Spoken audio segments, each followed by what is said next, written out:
porque queremos que el Señor aumente nuestra fe, aquí en María Evangelizadora Radio nos complacemos en presentar Crece en tu Fe, con nuestro hermano Américo Tejada. Que nunca olvide tus palabras, que Él lo crea. Saludos en este glorioso día y bendiciones a los clientes que escuchan María Evangelizadora Radio, que están sedientos de la palabra de Dios. Les envío un saludo a su hermano Américo Tejada, de la parroquia San Simón Stack San José, que está localizada en el Bronx y pertenece a la Arquidiócesis de Nueva York. Estamos aquí todos los miércoles de 4 a 5 p.m. y los sábados de 9 a 10 a.m. hora de Nueva York. En este segmento de estudios bíblicos titulado Crece en tu Fe, estamos estudiando una obra titulada Jesucristo nuestro Salvador.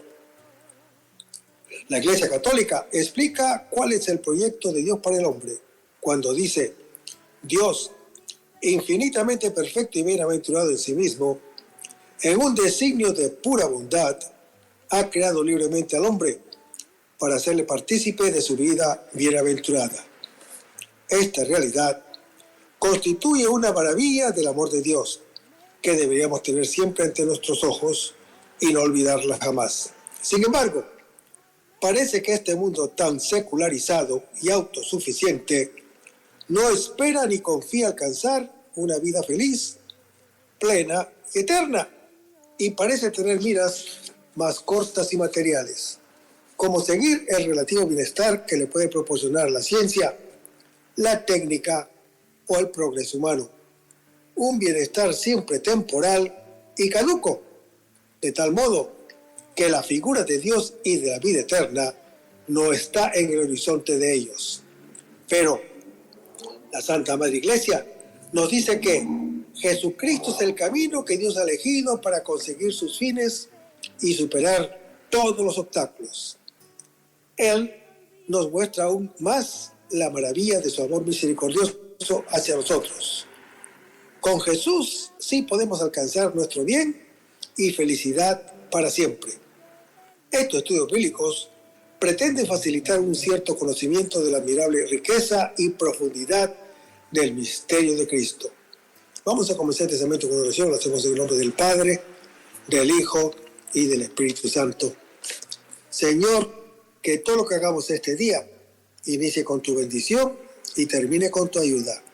Que todo lo que digamos este día sea motivado por tu amor e inspirado por tu gracia. Que nuestras obras de este día reciban tu inspiración y perduren en tu paz. Todas estas cosas, Padre Celestial, te las pedimos en el dulce y poderoso nombre de tu Hijo Jesús, que vive en el unión del Espíritu Santo, quien es Dios, por los siglos de los siglos. Amén. Los créditos de estudios bíblicos son dados al Padre Vicente Ferrer Barrientos, a la Biblia de Jerusalén y a la hermana Evelyn Morán y su Ministerio de Música. Estoy aprovechando un momentito aquí para anunciar a los hermanos radiocreyentes de María Evangelizadora Radio un nuevo tema, tan pronto terminemos este tema. Y el nuevo tema se va a llamar El Evangelio según San Mateo. Así que hermanitos y hermanitas radiocreyentes que me están escuchando, tan pronto terminemos este tema, vamos a comenzar con el Evangelio según San Mateo. En el último segmento estamos en Hechos capítulo 10, versículo 36, donde vemos que San Pedro, el apóstol, el primer papa de la Iglesia Católica, en un denso discurso en la casa de Cornelio, ofrece una síntesis de todo el Evangelio. Veamos las Escrituras. Dios no hace acepción de personas, sino que en cualquier nación el que le teme y practica la justicia le es grato. Hermanos, esto es una terminología cultural. Es grato a Dios el sacrificio irreprochable o el que lo ofrece. Veamos las Escrituras.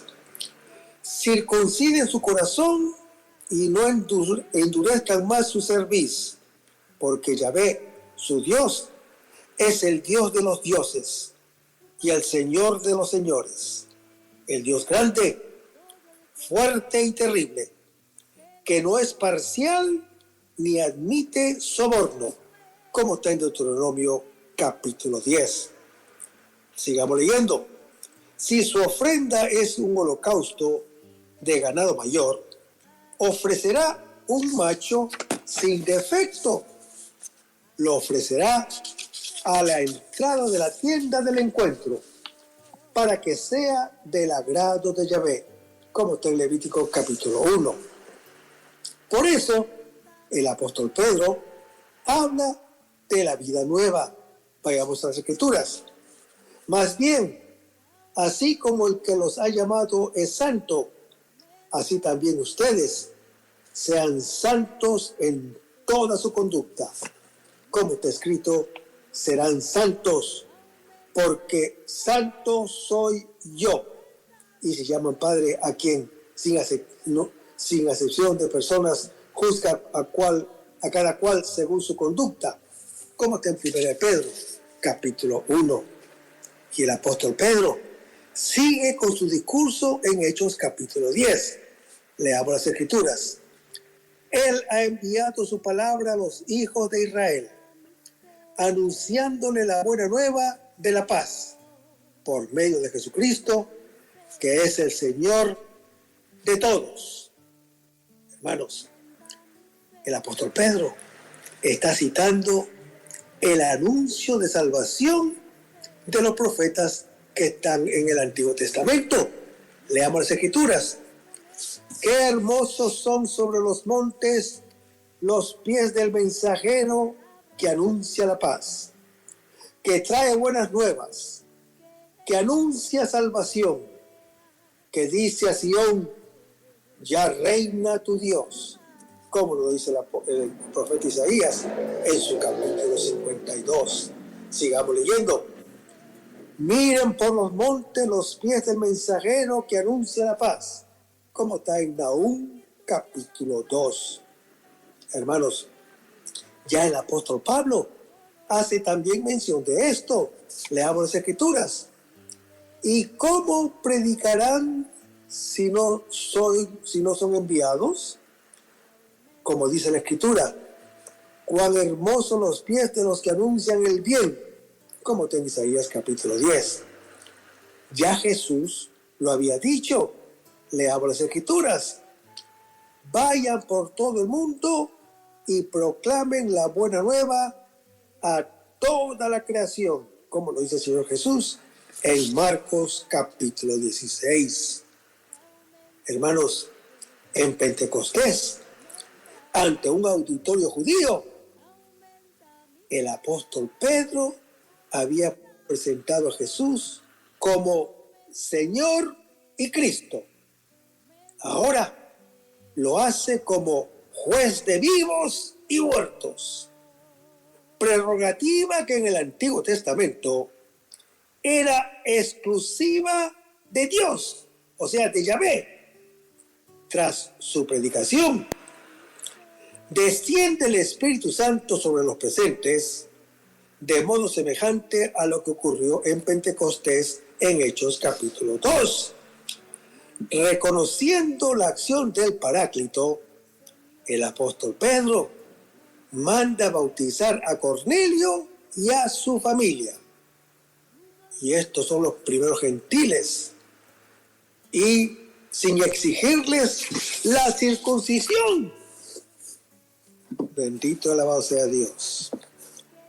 O sea que Jesús ha muerto por la salvación del entero género humano. Y a todos ofrece su gracia que salva. Su reinado también es universal en el sentido que Él reina en el cielo y en la tierra. Él es aquel a quien el Padre resucitó, exaltó y colocó a su derecha, constituyéndole juez de vivos y de muertos. Todos le pertenecemos a Jesús, como está en Romanos capítulo 14. Su reino es eterno, no tendrá fin, como está en Lucas capítulo 1. Ya ha llegado el reinado en este mundo de nuestro Señor y de su Cristo, como está en Apocalipsis capítulo 11. Hermanos, en este mundo, Cristo reina ya ahora con sus fieles y sus creyentes por la gracia, que es una participación de la vida divina y que constituye el germen y comienzo de lo que será perfecto y para siempre en la gloria. Vayamos a Apocalipsis capítulo 11. Hermanos, este pasaje se refiere a la tribulación de la iglesia como preámbulo a los acontecimientos finales que seguirán a la séptima y última trompeta. La iglesia está simbolizada en el templo y en el altar de Jerusalén, según Apocalipsis capítulo 20 y Apocalipsis capítulo 21. A los que Dios protege, el resto de la ciudad, es la humanidad entera, ante quien la iglesia da testimonio de fe hasta el martirio, según Apocalipsis capítulo 14. Además, hermano que me escuchas, ya en el Antiguo Testamento, el profeta los había llamado el germen de Yahvé en Isaías capítulo 4. Decíamos que esta es la manera en que la iglesia cumple su tarea profética y las persecuciones que esto le vale. El capítulo empieza con el medimiento del templo, que ya hemos dicho es la iglesia. El medir significa que Dios le da o la va a proteger, pero solo su parte interior, es decir, el alma, pues la parte exterior, que es el cuerpo, quedará expuesta a la rabia de los perseguidores, pues Cristo Jesús permite que por fuera seamos atormentados y probados, pero que no se nos haga daño al alma, según él mismo nos exhortó cuando nos dice: no teman a los que matan el cuerpo, pero que no pueden matar al alma, en Mateo capítulo 10. Además, hermano que me escuchas, la prueba durará poco tiempo, solo 42 meses, o sea, 3 años y medio, lo cual es el símbolo convencional en la Biblia para indicar un periodo breve, según Daniel capítulo 7, Apocalipsis capítulo 13, Daniel capítulo 12. Porque Dios no permitirá que seamos probados más allá de nuestras fuerzas, según 1 Corintios capítulo 10. Después, vemos la predicación de la iglesia simbolizada en los 2 testigos. Hermanos, al describir estas figuras simbólicas, el autor ha tenido en mente a los 2 apóstoles, Pedro y Pablo, que en el momento en que él escribía, acababan de ser martirizados en Roma, alrededor del año 67, por el emperador romano Nerón. Los describe, sin embargo, con los rasgos de los 2 profetas más grandes del Antiguo Testamento. Moisés, que convirtió el agua en sangre y causó otras plagas según Éxodo capítulo 7. Y el profeta Elías, que hizo morir a sus enemigos y causó una sequía de 3 años, como está descrita en 1 Reyes, capítulo 17 y capítulo 18. Hermanos, estas plagas son castigos que caerán sobre los que rechacen su mensaje. Con todo, estos 2 testigos simbolizan también a todos los creyentes que, a través de los siglos, darán testimonio del Evangelio.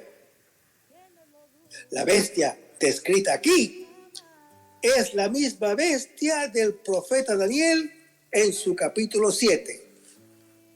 Y el autor puede estar aludiendo a Nerón, emperador romano, tipo del anticristo según Apocalipsis capítulo 17. Después, presenciamos la rabia de los perseguidores, que no solo sacia su saña en sus cuerpos vivos, sino aún en sus cadáveres. Su martirio toma lugar en la gran ciudad llamada Sodoma y Egipto. Hermanos, el autor alude claramente a Roma, capital del paganismo de aquel entonces. Por eso la llama Sodoma, por sus perversiones sexuales, y la llama Egipto porque fue la perseguidora del pueblo de Dios en tiempo de Moisés. Pero también piensa en la ciudad de Jerusalén, que no era mejor que la Roma pagana. Según ya Jesús tuvo que lamentar cuando dice: Jerusalén, Jerusalén, que matas a los profetas y apedreas a los que te son enviados. En Mateo capítulo 23. En efecto, hermano que me escuchas, Jerusalén había matado no solo al propio Jesús, sino también en tiempos de nuestro autor, a Esteban y a Santiago, los 2 testigos principales de Jesús ante el judaísmo. Ese aliento de vida procedente de Dios es el mismo aliento de vida que está descrito en Ezequiel capítulo 37. Esto es el premio de los mártires y el fruto de su martirio, pues, por un lado, ellos mismos son admitidos a la gloria celestial, a donde les ha precedido el Cristo glorificado. Y por otro lado, sus perseguidores se ven forzados por las plagas anunciadas a reconocer la validez de su testimonio y se convierten dando gloria al Dios del cielo. Hermanos, esto es lo que se suele expresar en el dicho: la sangre de los mártires es la semilla de nuevos cristianos. Por fin se toca la 7ª trompeta y nos abre la perspectiva del cielo, es decir, la consumación del reino de Dios en la gloria al final del mundo, cuando Dios ejercerá su poder soberano de juzgar a vivos y muertos, a buenos y malos. En capítulos posteriores de su libro, nuestro autor tratará más extensamente sobre este juicio final y la gloria que le seguirá. Pero ahora meramente afirma el hecho de que este juicio ciertamente vendrá para premiar a los fieles testigos, a los fieles creyentes y condenar a los que rechazan su mensaje de salvación. Hermanos, el pasaje termina con que se abre el templo del cielo para mostrar el arca de la alianza que está descrita en Éxodo capítulo 25. Pero esta arca en el templo del cielo es el arca de la alianza definitiva, como está en Apocalipsis capítulo 15, Apocalipsis capítulo 21. Pero, ¿qué significa todo esto? Hermanos, significa que Dios en adelante será accesible para todos los creyentes, para todos los que se salvan. Para entender esto, hay que recordar tres cosas. Primero, en el Antiguo Testamento, el arca era el trono portátil sobre el cual se suponía que Dios estaba invisiblemente sentado para morar en medio de su pueblo.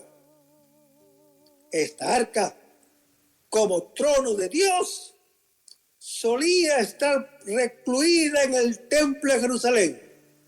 Segundo, en tiempo del destierro babilónico, se perdió el arca en el incendio del templo.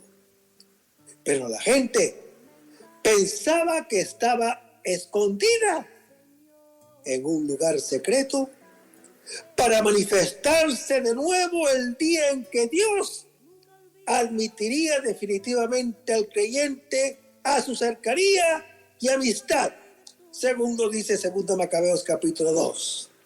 Tercero, en el momento en que Jesús murió en la cruz, reconciliándonos así con Dios, se rasgó el velo del templo, según Mateo capítulo 27, significando así el libre acceso a Dios, que desde entonces tienen todos los creyentes, según Hebreos capítulo 10. Por lo tanto, hermano que me escuchas, lo que el autor aquí quiere decir es que al final del mundo, cuando definitivamente serán excluidos los malvados, gozarán los fieles, gozarán los creyentes para siempre de la cercanía y amistad intimísima con Dios. Y Cristo, autor de la salvación eterna, según Hebreos capítulo 5, también reina en los bienaventurados del cielo por la gloria y felicidad que les comunica, que consiste en la perfecta y plena participación de la vida divina, de la vida eterna por los siglos de los siglos sin fin. Hermanos, ya hemos estudiado a Jesucristo, que Jesucristo es sacerdote y que su entrega sacrificial por nosotros comenzó con la encarnación y se consumó en su pasión y muerte. Ahora añadiremos que Jesús resucitado continúa siendo mediador y ejerciendo su sacerdocio en el cielo. Su meditación y su sacerdocio no terminaron en la cruz. Hermanos, el Señor Jesús, por su sangre en la cruz, ha entrado en el cielo y está sentado a la diestra de Dios como ministro del santuario celeste, del templo verdadero, ahora es el centro y el oficiante principal de la liturgia que honra al Padre de los cielos, como está en Hebreos, capítulo 9, versículo 11. Hermanos, este capítulo alude al sacrificio del día de la expiación o Yom Kippur, como nosotros los conocemos ahora, que está relatado en Levítico capítulo 16 y Números capítulo 29, en el que todo Israel buscaba la reconciliación con Dios mediante la purificación de los pecados cometidos durante el año que aún no habían sido expiados. Hermanos, el ceremonial israelita de la expiación de los pecados es reemplazado por la ofrenda única de la sangre de Cristo. Leamos las Escrituras. Así es el sumo sacerdote que nos convenía, santo, inocente, incontaminado, apartado de los pecados, de los pecadores, encumbrado sobre los cielos, que no tiene necesidad de ofrecer sacrificios cada día como aquellos sumos sacerdotes. Primero, por sus propios pecados, luego por los del pueblo.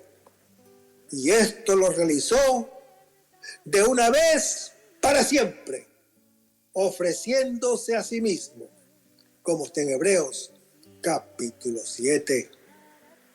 Y lo reitera el apóstol Pablo cuando dice: y son justificados por el don de su gracia, en virtud de la redención realizada en Cristo Jesús, a quien exhibió Dios como instrumento de propiciación por su propia sangre, mediante la fe, para mostrar su justicia, habiendo pasado por alto los pecados cometidos anteriormente en el tiempo de la paciencia de Dios, en orden a mostrar su justicia en el tiempo presente, para ser justo y justificador del que cree en Jesús, como lo dice el apóstol Pablo en su epístola a los Romanos,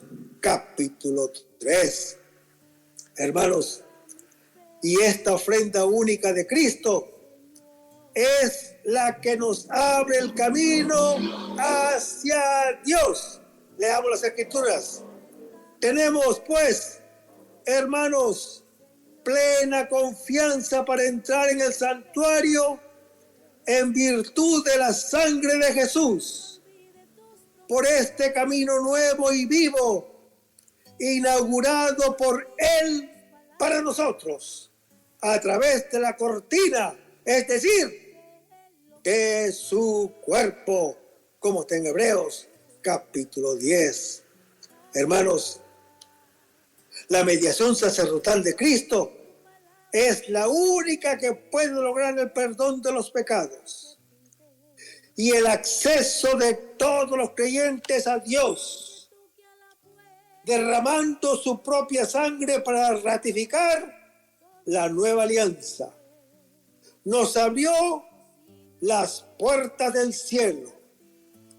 La muerte de Cristo era necesaria para la entrada en vigor de su testamento, así como el sacrificio de la antigua alianza exigía efusión de sangre en Éxodo capítulo 24.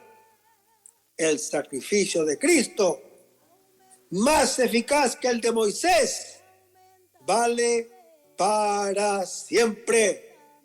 Vayamos a las Escrituras.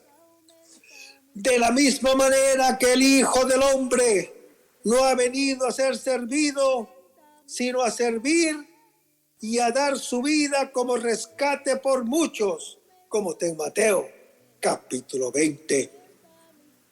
Hermanos, Cristo en el cielo presenta continuamente al Padre los frutos de su sacrificio en la cruz. Esa acción litúrgica celeste se hace también presente en la liturgia terrena a través del sacrificio de la misa, en el que Jesucristo, único sacerdote de la nueva ley, de modo incruento, ofrece y sacrifica por medio de los sacerdotes que son los ministros suyos, la misma víctima, su cuerpo y su sangre, inmolada cruentamente de una vez para siempre en la cruz. Hermanos, en el cielo sigue ejerciendo su sacerdocio.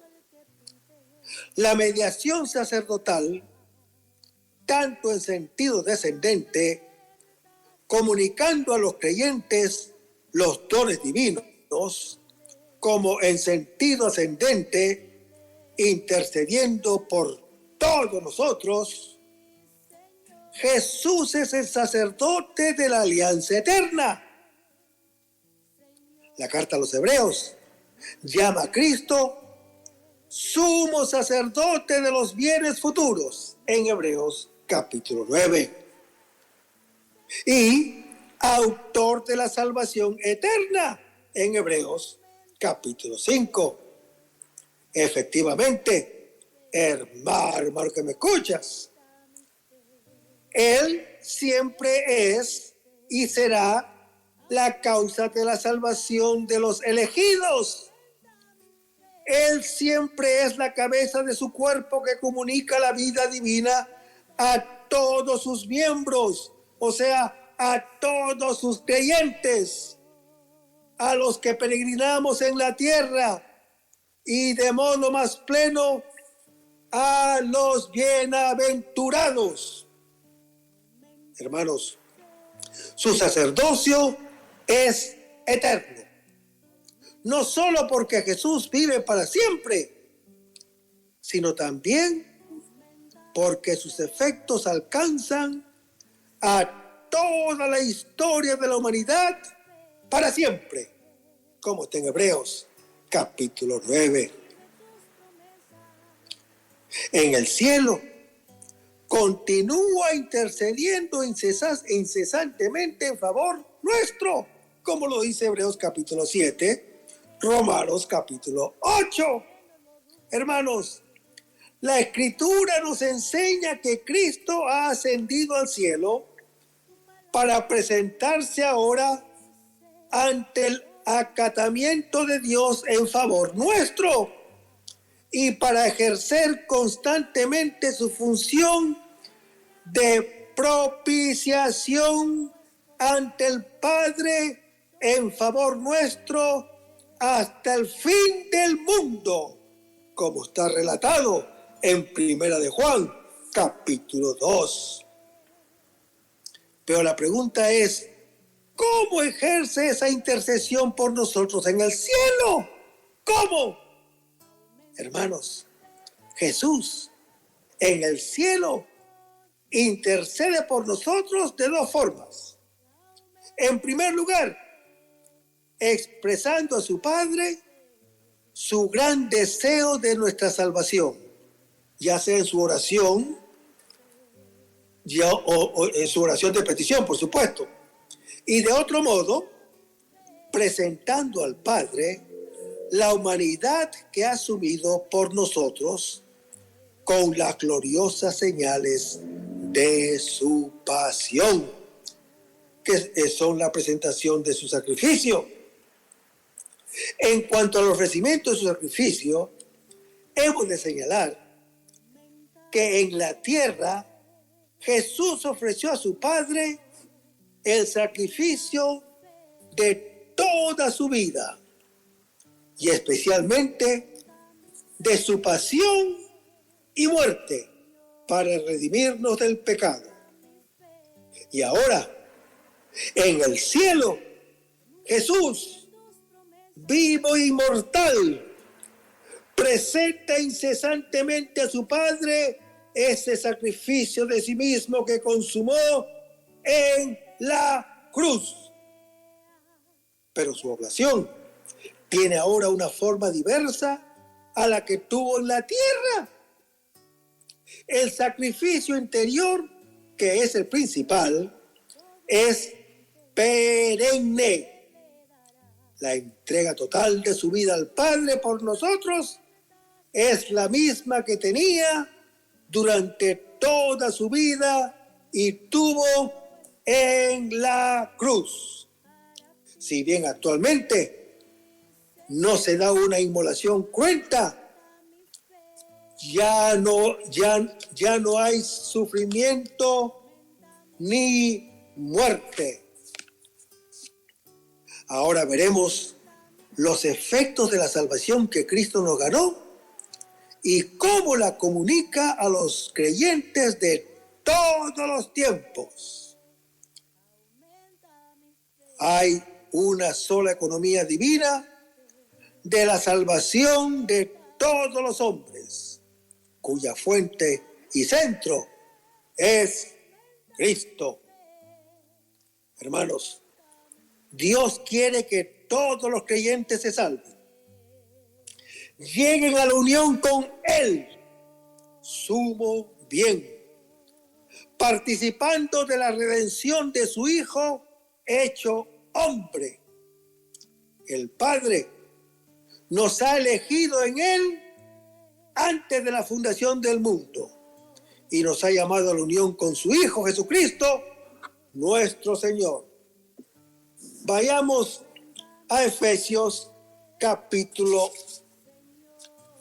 1, versículo 4. Hermanos, esta epístola se mantiene en una perspectiva celestial y cósmica. Comienza con una amplia alabanza en la que el Padre es la fuente y fin de todas las bendiciones espirituales, como son el llamamiento de los elegidos a la vida bienaventurada, la filiación divina en Jesucristo, la obra histórica de la redención, la revelación del misterio, la elección de Israel, el llamamiento de los gentiles a participar de la salvación. Hermanos, observen las fórmulas trinitarias cuando dice nos eligió. El término griego es el mismo que aparece en la versión de los 70 para designar la elección de Israel. Y cuando dice en Él, en Cristo, la elección para formar parte del pueblo de Dios se hace universal. Todos estamos llamados a la santidad, según lo dice Levítico capítulo 11. Y del mismo modo que en el Antiguo Testamento la víctima que se ofrecía a Dios debía ser perfecta, sin tacha alguna, como está en Éxodo capítulo 12, Levítico capítulo 9. La santidad a la que Dios nos ha destinado ha de ser inmaculada, ha de ser plena en Jesucristo. Todos los creyentes han sido constituidos hijos adoptivos de Dios. Por eso, hermano que me escuchas, ser santo es parecerse a Cristo. El que más se aparece a Cristo ese es más cristiano, es más creyente, más de Cristo, más santo. La gracia, benevolencia eficaz de Dios incluye una participación en su gloria. Leamos las Escrituras. Y a los que predestinó, a ellos también los llamó. Y a los que llamó, a esos también los justificó. A los que justificó, a esos también los glorificó. Como lo dice el apóstol Pablo en su epístola a los Romanos, capítulo 8. Y todo esto es con el don santificante que en ella nos introduce. Leamos las Escrituras. Pues su divino poder nos ha concedido cuanto se refiere a la vida y a la piedad, mediante el conocimiento perfecto del que nos ha llamado por su propia gloria y virtud, por medio de los cuales nos han sido concedidas las preciosas y sublimes promesas, para que por ellas se hicieran partícipes de la naturaleza divina, huyendo de la corrupción que hay en el mundo por la concupiscencia, como está en 2 de Pedro, capítulo 1. Hermanos, redimir significa liberar. Dios redimió al pueblo de Israel de la esclavitud de Egipto. Jesucristo, mediante su sangre derramada en la cruz, nos ha rescatado de la servidumbre del pecado y nos ha abierto las puertas del cielo. Hermanos, uno es Dios y también uno solo es el camino. Cristo es el único mediador y salvador del género humano. De modo que no ha sido dado en la tierra otro nombre a los hombres por el que puedan ser salvos, como está en Hechos, capítulo 4. Según el eterno designio divino de la obra de Cristo, que es universal, está destinada a la salvación de todos los creyentes, pues el pecado afecta a todos. Jesucristo, identificado con la voluntad de su Padre, llevó a cabo su obra redentora en favor de todo el género humano. Como cabeza de nuestro linaje, hecho solidario con todos, nos representaba y abogaba por todos nosotros. Así, hermano que me escuchas, Él se ha entregado como redención para todos los creyentes que han sido, son y serán. Por todos ha muerto Cristo, como está en 2 de Corintios, capítulo 5. Hermanos, Jesús es la víctima de propiciación por nuestros pecados, no solo por los nuestros, sino por los del mundo entero, como está en 1 de Juan, capítulo 2. Esta es una verdad de fe que ha enseñado siempre la Iglesia Católica.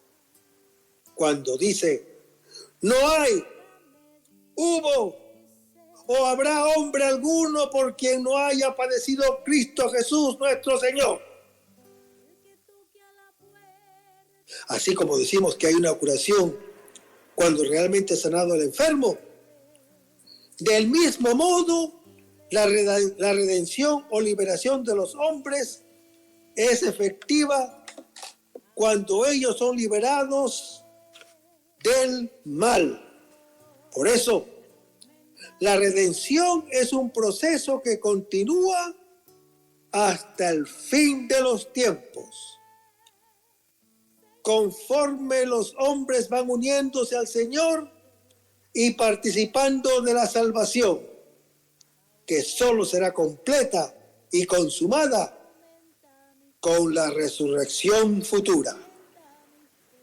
Por eso, hermano que me escuchas, en la redención del creyente podemos distinguir la obra de Cristo a favor nuestro y nuestra liberación efectiva.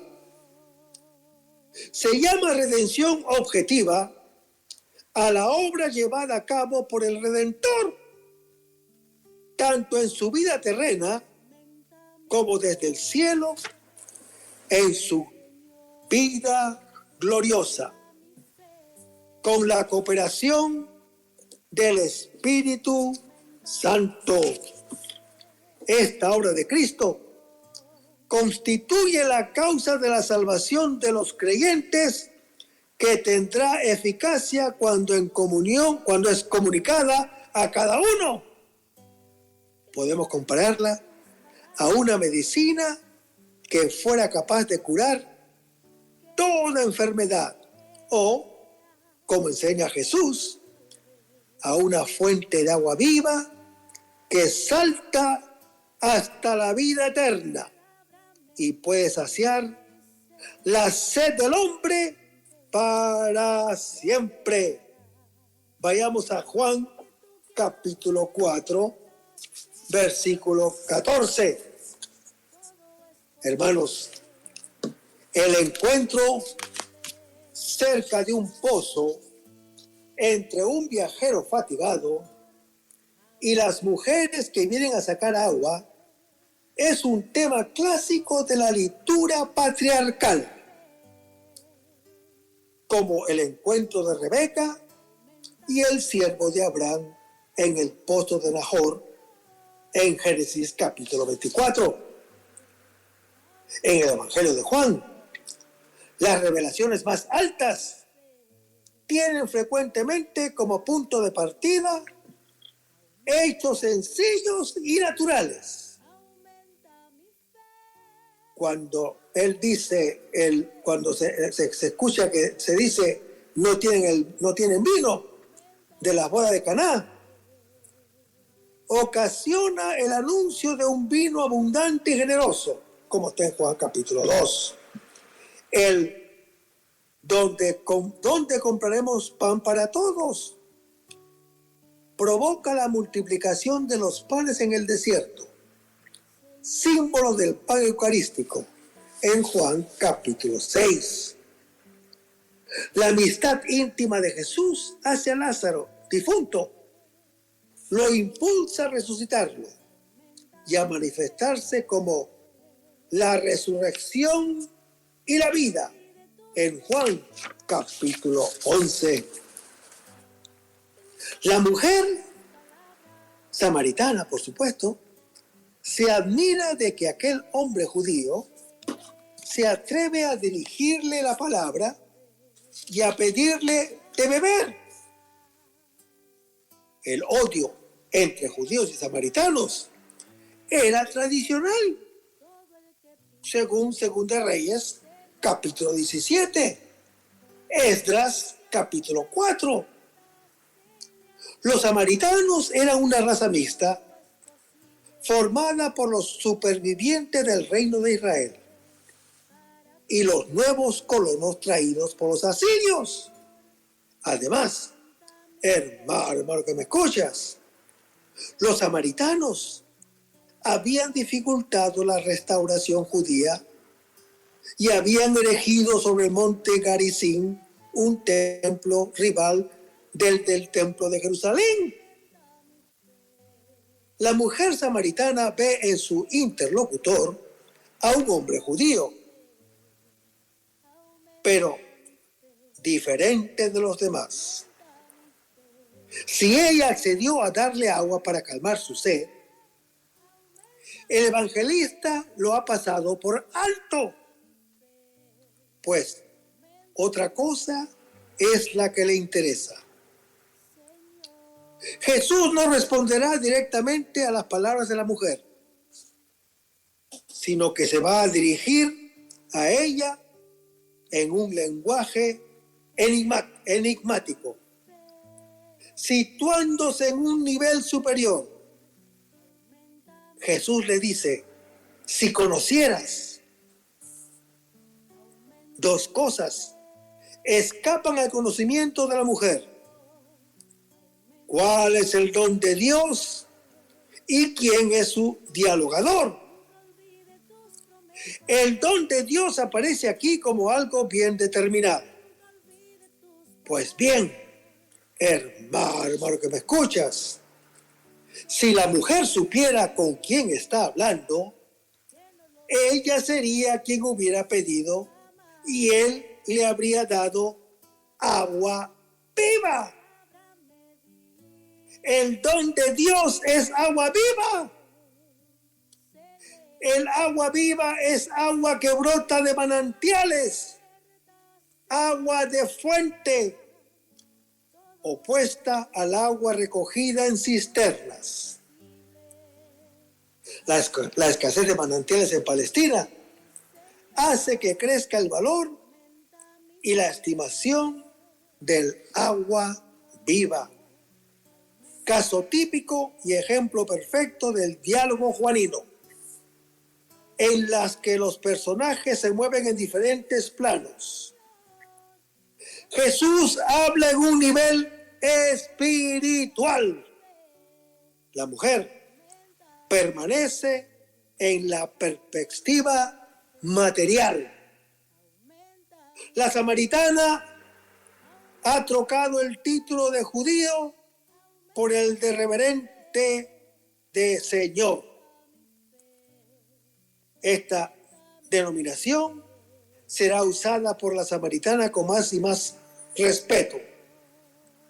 La mujer ve que Jesús no tiene con qué sacar el agua y que el pozo es profundo. No obstante, le quiere dar agua viva de manantial. Ese manantial debe tener su origen, un origen desconocido.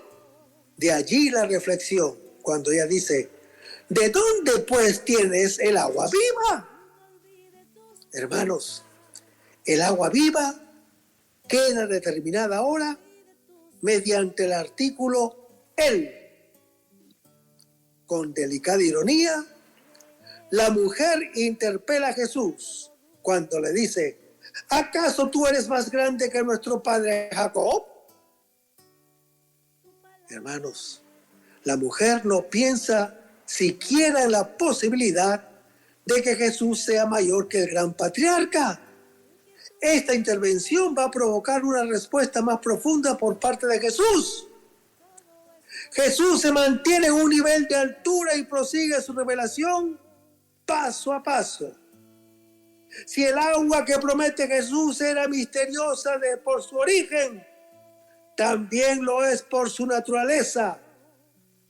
El agua natural, así sea de fuente, quita la sed por un tiempo. En cambio, el agua que promete Jesús dar en el futuro, quitará la fe para siempre. Más aún, se convertirá en quien la bebiere, en una fuente brotante de vida eterna. Y este diálogo lo vamos a ir escuchando en el próximo segmento. Manténgase en sintonía. Vamos a terminar este segmento con oración y lo hacemos en el nombre del Padre, del Hijo y del Espíritu Santo. Señor Jesús, ayúdanos a conservar el fervor espiritual, la dulce y confortadora alegría de evangelizar, incluso cuando hay que sembrar entre lágrimas, como Juan el Bautista, como lo hicieron los apóstoles Pedro y Pablo y los otros apóstoles, y también esa gran multitud de evangelizadores que se han sucedido a lo largo de la historia de la Iglesia Católica, con un ímpetu interior que nada ni nadie sea capaz de extinguir. Señor Jesús, Que sea esta la mayor alegría de nuestras vidas entregadas al Evangelio. Y ojalá que el mundo actual pueda así recibir la buena nueva de tu Evangelio, porque tenemos la tarea de anunciar el reino de Dios y de implantar tu iglesia en este mundo que todavía no te conoce. Todas estas cosas, Padre Celestial, te las pedimos en el dulce y poderoso nombre de tu Hijo Jesús, que vivirá en el uno del Espíritu Santo, que es Dios, por los siglos de los siglos.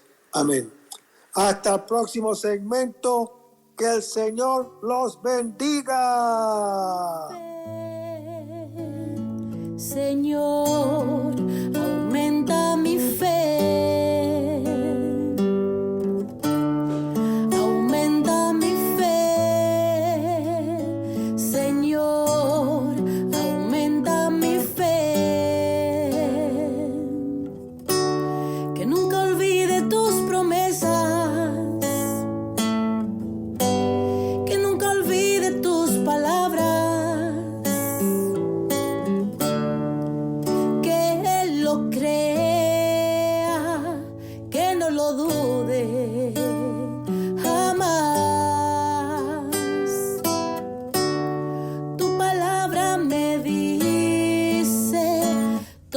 Que pide se le dará, y el que toque a la puerta se le abrirá.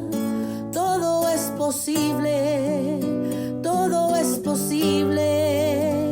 para ti, Señor. Aumenta mi fe, Señor, aumenta mi fe.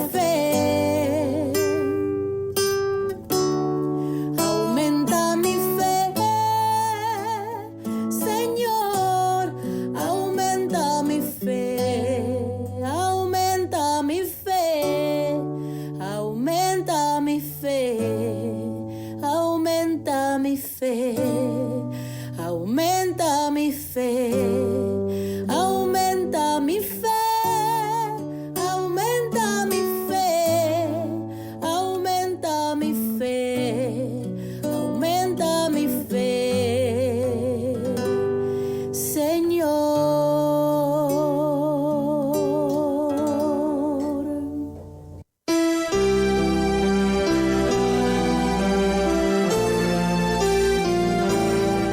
María Evangelizadora Radio, una emisora 100% católica y llega a ti como un pedacito de cielo en tu hogar.